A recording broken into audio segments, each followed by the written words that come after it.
la dictadura del miedo. No necesita uniformes ni discursos encendidos, no se impone con tanques ni silencio y esconde sus cadáveres a plena luz del día. Es una dictadura invisible, pero total. Se instala en la mente de las personas, controla sus pasos, mutila su esperanza y solo necesita que la gente tenga miedo de salir a la calle, miedo a vivir. Y así estaba antes El Salvador, un país secuestrado no por una ideología, sino por el terror. Mi nombre es Alma y esto es Fuera de Línea.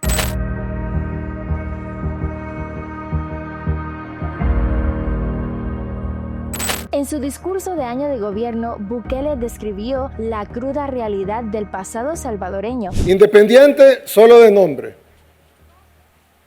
Sus calles estaban controladas por pandillas y su gobierno en manos de los verdaderos gobernantes que siempre estaban a la sombra. Pero al escucharlo, pareciera que está describiendo las realidades de Latinoamérica. Honduras, más de 35 homicidios por cada 100,000 habitantes. Las maras siguen extorsionando hasta el que vende tortillas. Y en muchos barrios manda el crimen, no el Estado. México, casi 30 homicidios por cada 100,000. En el 2023 hubo más de 27,000 asesinatos. Hay municipios donde ni el ejército entra sin permiso del narco. Ecuador pasó de ser un país tranquilo a uno de los más violentos de América Latina. En el 2023 cerró con más de 200 homicidios por cada 100,000 habitantes en zonas como Durán o Esmeraldas. El crimen organizado controla cárceles y ciudades enteras. Brasil, con 47,000 homicidios en 2023. Las favelas son gobernadas por comandos criminales. Hay zonas de Río donde los niños aprenden a agacharse por el sonido de las balas antes que a leer. Y durante años, El Salvador fue parte de esta lista, uno de los países más violentos del mundo, con más muertes que una guerra y un silencio más profundo que el luto. Nayib Bukele lo dijo claro.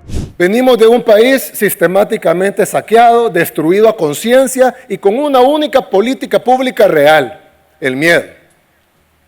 Miedo de salir de la casa, miedo de tomar el bus, miedo constante por nuestros seres queridos.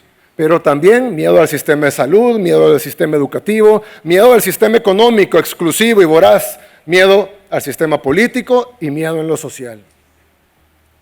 Los gobiernos eran meros administradores de ese miedo. Lo aplicaban a conciencia, lo rentabilizaban a conciencia. Pero no era solo miedo a los criminales, era miedo al Estado y miedo al sistema judicial, donde el crimen se premiaba y la honestidad se castigaba. Todo estaba disfrazado con nombres elegantes: Estado de Derecho, transparencia, democracia, pero en la práctica se desaparecía gente a diario, se maquillaban cifras y se vendía miseria. Hasta que llegó Nayib Bukele, un presidente que no pidió permiso ni perdón. Y entonces ocurrió lo impensable: el miedo cambió de bando. Ya no lo sentía la gente, lo sentían los que vivían del caos. En ese momento, Cell sintió el verdadero terror. Ahora los criminales tienen miedo y eso, para muchos de afuera, es un problema. Porque mientras El Salvador empieza a respirar, aparecen los expertos en democracia. Desde oficinas bien climatizadas en Washington, Bruselas o Ginebra. Esos mismos que callaban cuando el país se desangraba, ahora se preocupan porque hay retrocesos. ¿En serio? Lo dicen países que espían a sus propios ciudadanos. El gobierno del Reino Unido salió al paso de la creciente polémica tras revelarse que espías británicos estarían usando el controvertido programa estadounidense de vigilancia de comunicaciones por Internet. Persiguen a la oposición. El líder del Partido Socialdemócrata alemán, Lars Klingbeil, ha declarado este viernes a Bild que el nuevo gobierno federal estudiará procedimientos para prohibir el partido Alternativa para Alemania. Censuran medios. Mark Zuckerberg, director ejecutivo de Meta, que incluye a las empresas Facebook, WhatsApp e Instagram, acusó al gobierno de Estados Unidos de presionarlo para censurar contenidos relacionados al COVID-19 y presuntas tramas de corrupción del hijo del presidente Joe Biden. Pero claro, vienen a enseñarle libertad a El Salvador. Yo llevo 10 años trabajando en una planta nuclear y yo creo que sé cómo funciona un acelerador de protones. Muy bien, venga a mostrarnos. Ay, claro que sí.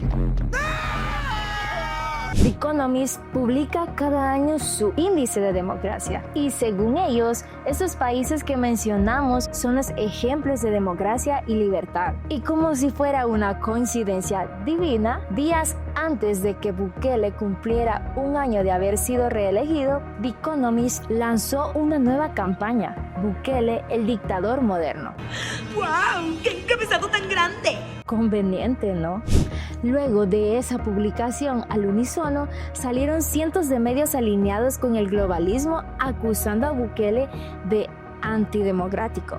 Pero ojo, no se confundan, con sus notas no solo buscan destruir a Bukele, buscan frenar una debacle. Lo que de verdad les molesta es que un país ha dejado de pedir permiso, de seguir sus recetas, que dejó de seguir el guión de terror y miseria para complacer a la élite global, sus medios de comunicación y sus ONGs. Bukele lo dijo sin anestesia. Nos han llamado de todo. A mí en lo personal me han dicho dictador en todos los medios que han querido y podido. Desde los panfletos salvadoreños hasta los panfletos internacionales, los más prestigiosos. ¿Saben qué? Me tienen sin cuidado que me llamen dictador.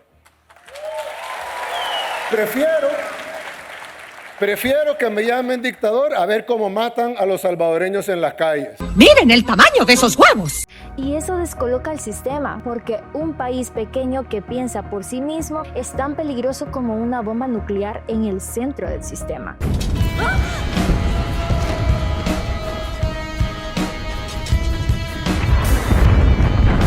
Lo que temen es el efecto dominó, que otros pueblos se atreven a cambiar sus recetas, que dejen de obedecer al club de los que mandan desde afuera. Y mientras los globalistas se retuercen, El Salvador por primera vez en mucho tiempo camina sin miedo. Y aunque el mismo Bukele reconoce que a El Salvador aún le falta mucho camino por recorrer, lo cierto es que su liberación de las garras del globalismo ya comenzó. En el resto de América Latina todavía dominan las democracias del miedo y pensar por tu propia cuenta es un desafío al sistema. Ahora la pregunta clave es, ¿y si los salvadoreños pudieron salir de eso, por qué nosotros no? Déjamelo en los comentarios. Esto fue Fuera de Línea, donde cocinamos el relato de los poderosos y te invitamos a usar tu propio criterio. Comparte este video, dale like, suscríbete y no olvides activar la campanita para no perderte de nada. Nos vemos pronto. Adiós.